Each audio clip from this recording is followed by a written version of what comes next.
نصلي ونسلم على رسوله الكريم أما بعد فأعوذ بالله من الشيطان الرجيم بسم الله الرحمن الرحيم يا أيها الذين آمنوا كتب عليكم الصيام كما كتب على الذين من قبلكم لعلكم تتقون صدق الله مولانا العظيم اللهم صل على سيدنا ومولانا محمد وعلى آله وأصحابه وبارك وسلم۔ اے ایمان والوں، روزے تمہارے اوپر فرض کیے گئے جیسا کہ ان لوگوں پر فرض کیے گئے تھے جو تم سے پہلے ہیں، تاکہ تم متقی اور پرہیزگار ہو جاؤ۔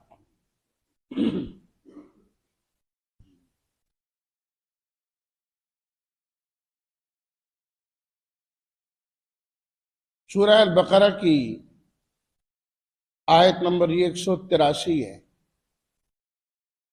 جس کے متعلق کئی روز سے گفتگو چل رہی ہے۔ اللہ تعالیٰ نے روزے کا حکم دینے کے بعد روزے کا فائدہ ثمرہ بیان کیا ہے، یا یوں کہہ لیجئے کہ اللہ تعالیٰ نے فلسفہ بیان کیا ہے کہ یہ جو روزہ ہے یہ کیوں فرض کیا گیا ہے۔ پہلی امتوں پر بھی فرض کیا گیا، اس امت پر بھی فرض کیا گیا، آخر حکمت کیا ہے،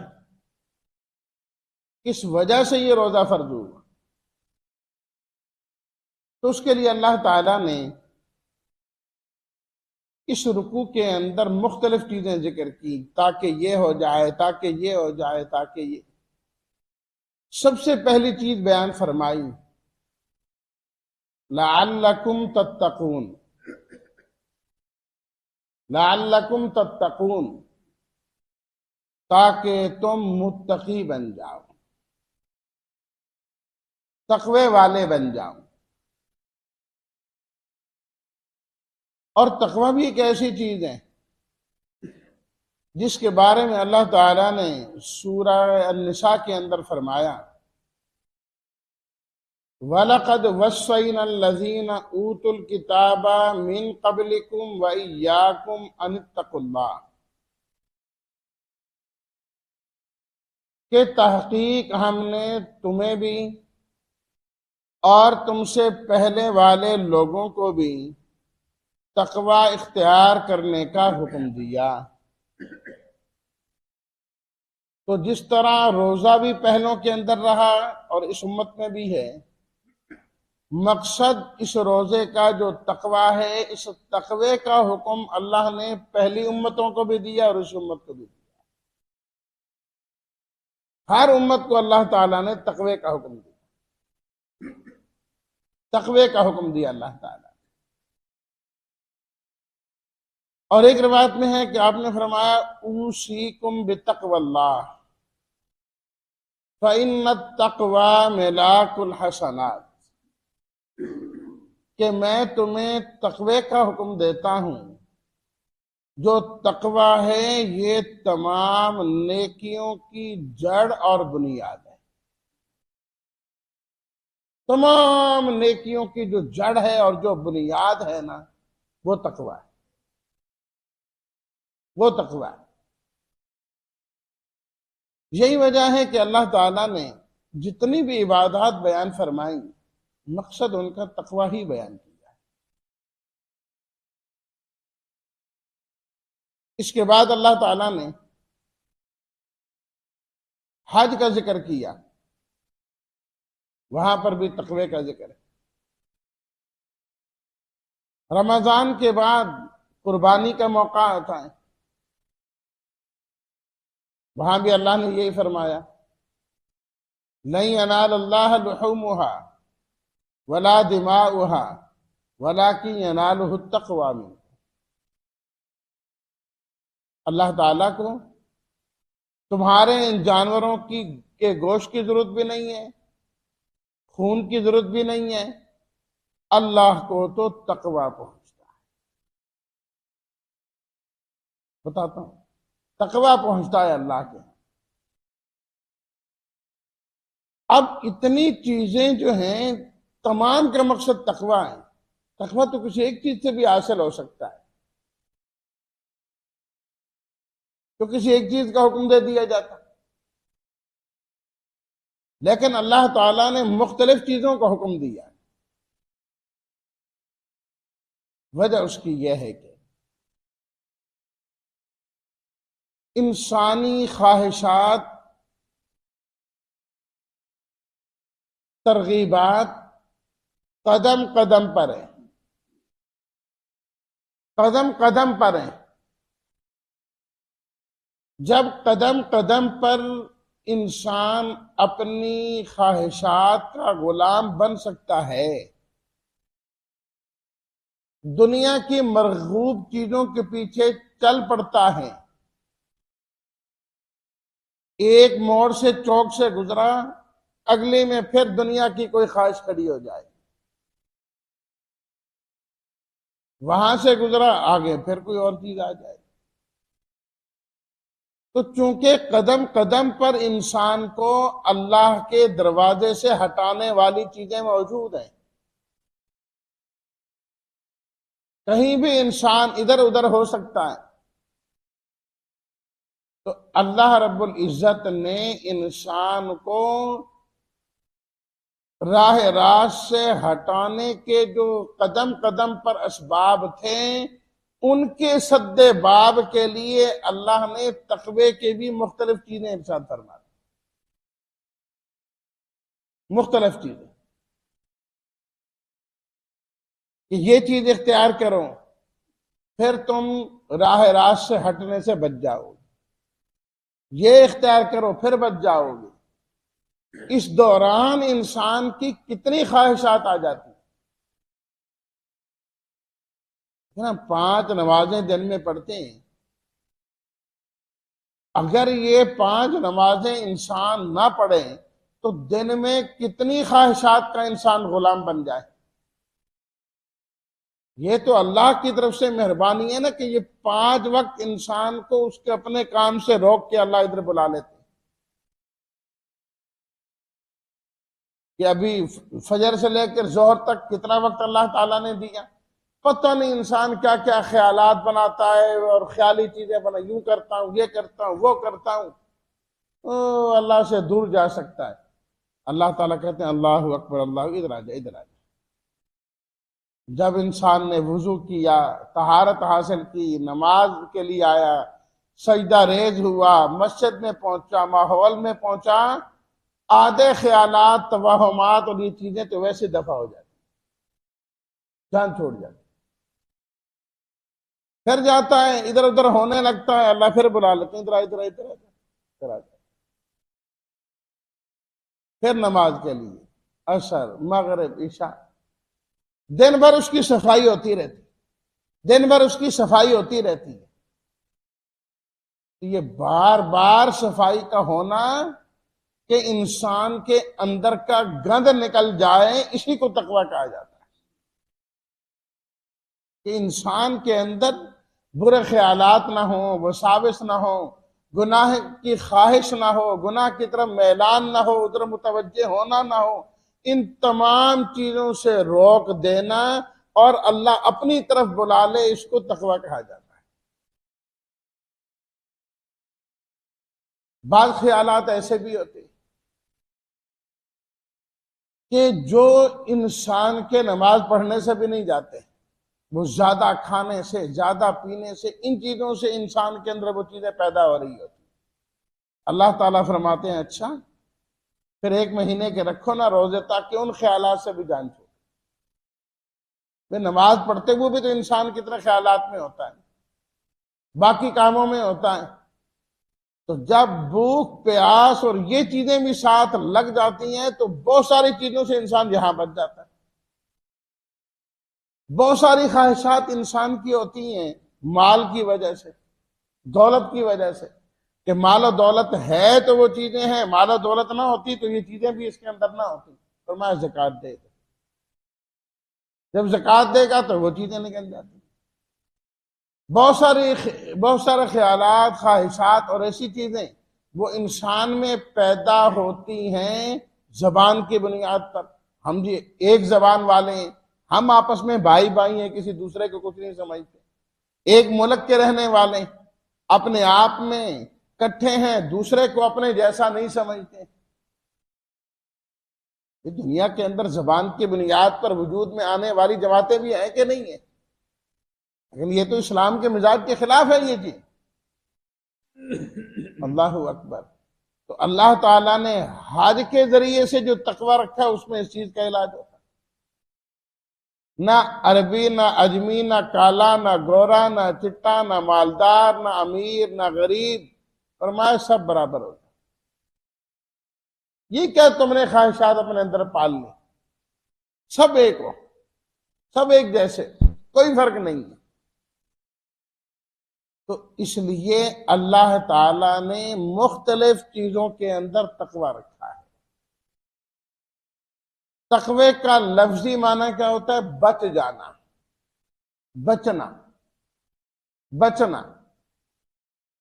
اور شریعت کی اصطلاح میں انسان کو کے اندر ایسا احساس پیدا ہو جائے کہ انسان گناہوں سے شدید نفرت کرنے والا ہو اور نیک اعمال کی شدید رغبت رکھنے والا ہو۔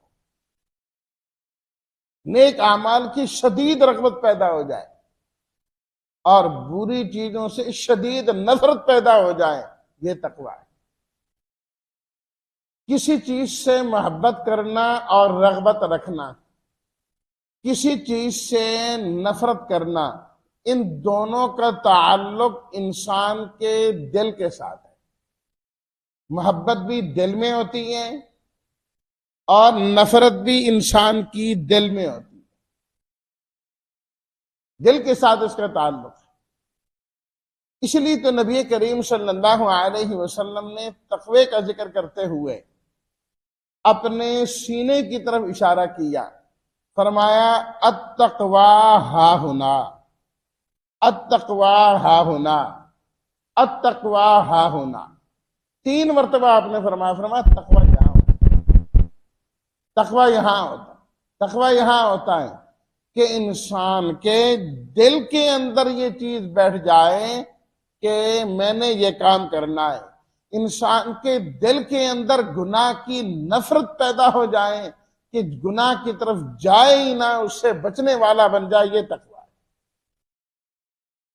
یہ تقوی ہے۔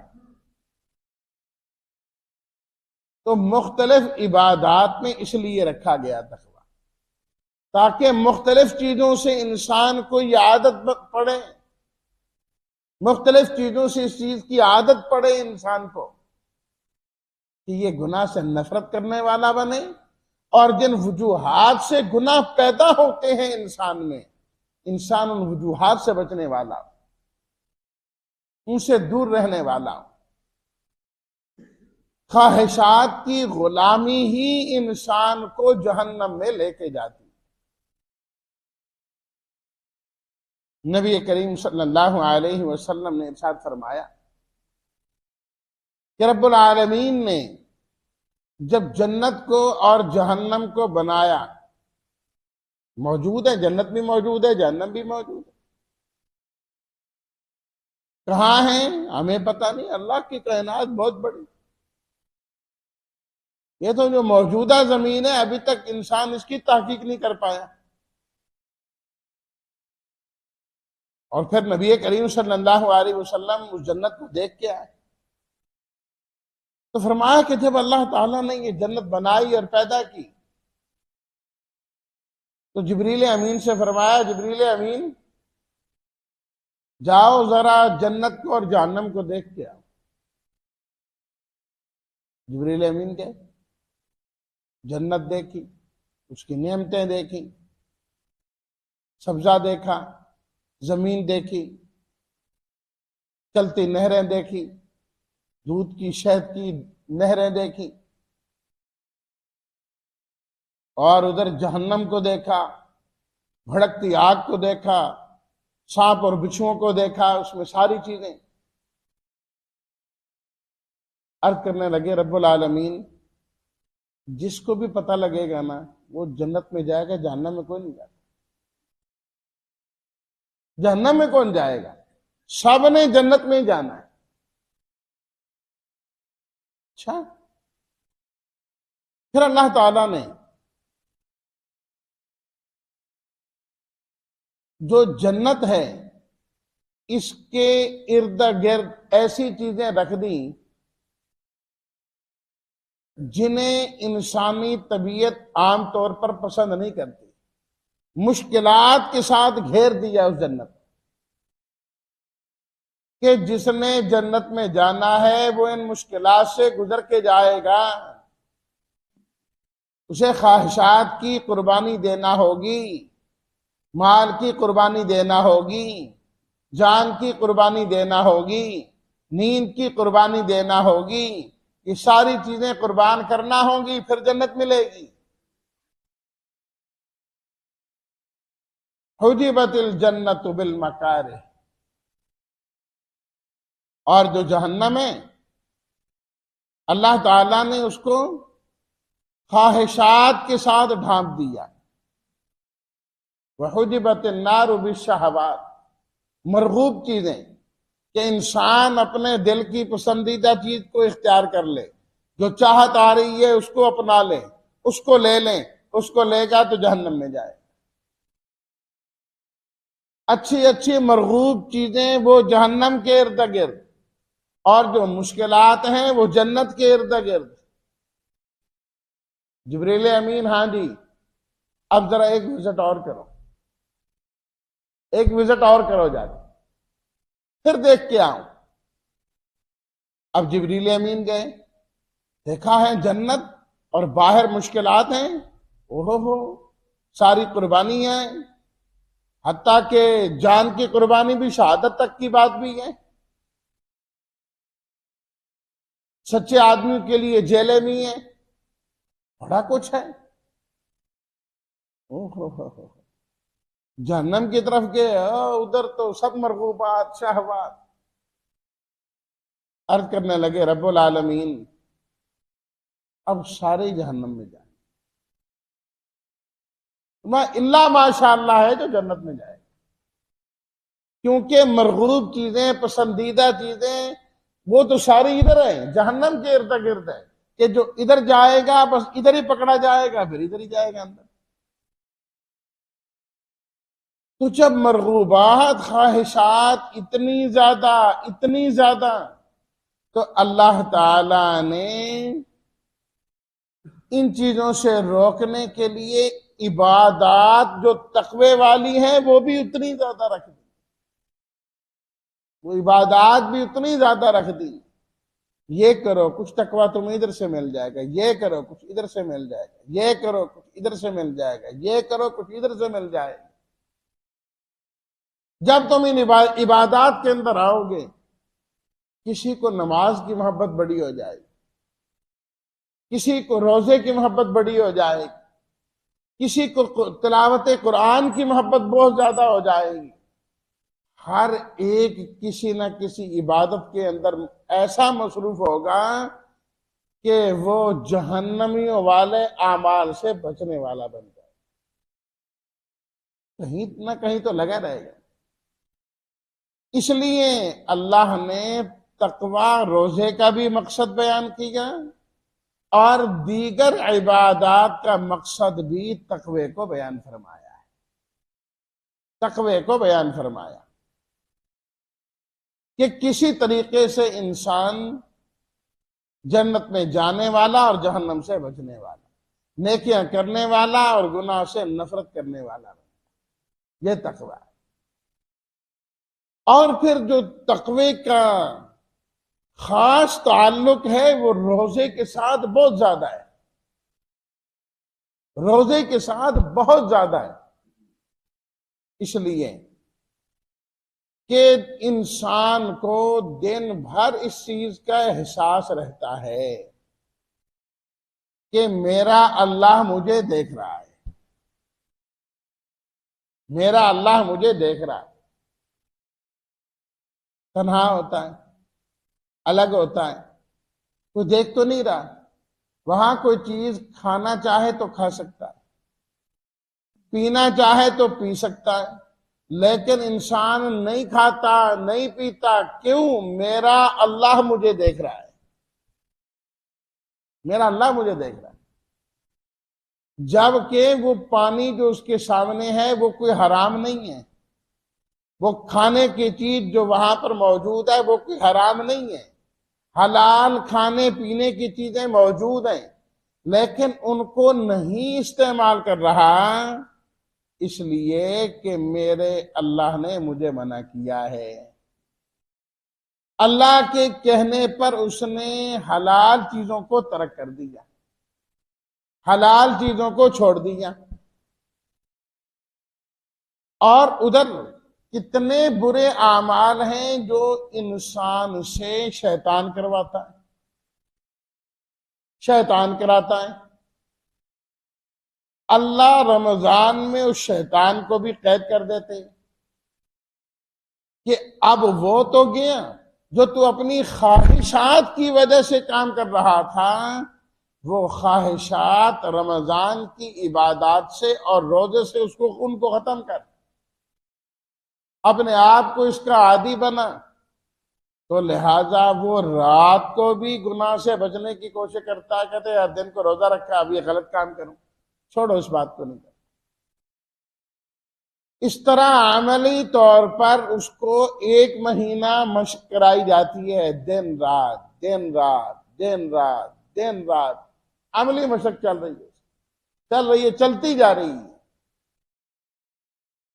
30 دن کے اندر انسان کے اندر اتنی پختگی آ جاتی ہے کہ حرام کو چھوڑنا چاہے تو اس کے لیے کوئی مشکل نہیں، حرام کو اگر چھوڑنا چاہے تو چھوڑنا اس کے لیے مشکل نہیں ہے، اتنی پریکٹس اس کی 30 دن کے اندر کرا دی جاتی۔ جب انسان کے اندر اس چیز کا احساس پیدا ہو جائے کہ میرا اللہ مجھے دیکھ رہا ہے، پھر انسان کہیں بھی ہو، مسجد میں ہو کہ گھر میں ہو، بازار میں ہو یا کسی خانقاہ میں اللہ اللہ کرتا بیٹھا ہے، پھر ہر جگہ کیفیات ایک جیسی ہو جاتی، اس کو پتا ہے میرا اللہ مجھے دیکھ رہا ہے، میں نے اللہ کی نافرمانی کی، میں پھنس جاؤں گا، اس لیے وہ ہر جگہ میں اپنی خواہش پرستی کو، گناہ کو نہیں دیکھے گا، ہر جگہ اللہ کے حکم کو دیکھنے والا۔ آخرت کا احساس کہ میں نے جو کرنا ہے وہاں بھرنا ہے۔ حضرت تھانوی رحمۃ اللہ علیہ کے متعلق آتا ہے کہ وہ سفر کر رہے تھے، اس زمانے میں زیادہ سفر ریل پر ہی ہوتے تھے، تو ان کے پاس سامان تھا، جہاں گئے تو انہوں نے کچھ دے دیے کھانے پینے کی، جو گنے شنے اس قسم کی چیزیں، تو حضرت نے فرمایا کہ بھئی میں نہیں لے کے جاتا، کہ ان کا میرے پاس ضرورت کا سامان ہے، یہ ضرورت سے زائد ہے، تو قانوناً مجھے اجازت نہیں اتنا سامان لے جانے کی۔ میں نے کہا آپ بھی فکر پہ جائیں حضرت، کوئی ایسی بات نہیں، اس کا بندوبست ہم کر دیں گے۔ کیوں؟ انہوں نے کہا جی وہ جو ریل والا ٹی ٹی ہے نا وہ ہمارا واقف ہے، اس کو کہہ دیں گے، آپ کو کوئی مسئلہ نہیں ہوگا۔ فرمایا ان کو کیسے سمجھائیں؟ فرمانے لگے کہ بات یہ ہے کہ میں نے آگے جانا ہے، میں تو آگے جانا ہے، مگر کوئی بات نہیں، جب آپ ریل سے اتریں گے وہ ٹی ٹی جو ہے نا جس گاڑی میں آپ نے آگے بیٹھنا ہوگا ان کو بھی کہہ دیں کہ یہ ہمارے اپنے بندے ہیں، آپ نے ان کو نہیں پوچھنا، ان کو جانے دینا ہے، کوئی بات نہیں، تو آپ کا آگے بھی بندوبست ہو جائے گا۔ حضرت نے فرمایا کہ نہیں میں نے تو اور آگے جانا ہے، کہ جو اس سے آگے کیا، وہ جو ریل جائے گی کراچی ختم، اس سے آگے تو جاتی نہیں، ملک ہی ختم ہو گیا۔ فرمایا بھی ملک تو ختم ہو گیا لیکن میں نے تو اس سے بھی آگے جانا ہے۔ یہ آپ نے کیسے آگے جانا؟ انہوں نے کہا جی جانا ہے میں نے، میرا سفر تو یہاں ختم نہیں ہوگا۔ ان کہتے پھر آخرت میں بھی جانا ہے تو پھر تو وہاں جائیں گے نا. اور میں یہی تو کہہ رہا ہوں کہ وہاں جانا ہے نا. وہاں جا کے میں کیا حساب دوں گا؟ یہاں تو میرا بندہ واقف تھا، یہاں تو میں نے جو ہے نا قانون کے خلاف ورزی کر لی اور مجھے کوئی پوچھنے والا نہیں. تو کیا یہ قیامت والے دن جو حساب کتاب ہو رہا ہوگا تمہارا ٹی ٹی ان فرشتوں کو بھی کہے گا اپنا بندہ جان؟ انہوں نے کہا نہیں وہ تو ہم نہیں کہہ سکتے. تو فرمایا کہ جب وہاں کا حساب نہیں دے سکتا تو یہ غیر قانونی کام میں بھی نہیں کر سکتا. یہ نہیں ہو سکتا کہ میں اس کو تو فرمایا چھوڑو. تو جب بندے کے اندر اس چیز کا احساس پیدا ہو جائے کہ نہیں میرا اللہ مجھے دیکھ رہا ہے، میرا اللہ حاضر ناظر ہر جگہ دیکھ رہا ہے، میں یہ کام کیوں کروں؟ اللہ سورہ علق کے آخر میں اللہ تعالیٰ نے فرمایا الم یعلم بان اللہ یرا. فرمایا کیا تمہیں یقین نہیں اس بات کا کہ اللہ دیکھ رہا ہے؟ اللہ دیکھ رہا ہے، اس بات کا یقین ہونا چاہیے تمہارے اندر. تو یہی یقین پیدا کرنے کے لیے اللہ نے یہ رمضان کا مہینہ عطا دیا ہے اور روزے فرض کیے. اور اس سارے مضمون کو جسے میں نے ذرا کچھ کھولا ہے اللہ نے ایک لفظ میں جمع فرما دیا لعلکم تتقون، تاکہ تم متقی اور پرہیزگار بن جاؤ. اللہ ہم سب کو بھی تقوی والا بنائے اور حقیقی معنی میں جو رمضان کے اور روزے کے مقاصد ہے اللہ ہمیں اس رمضان میں وہ حاصل کرنے والا بنائے اور اتنی زندگی بھی دے کہ ہم رمضان کو پانے والے. وآخر دعوانا ان الحمد للہ رب العالمین.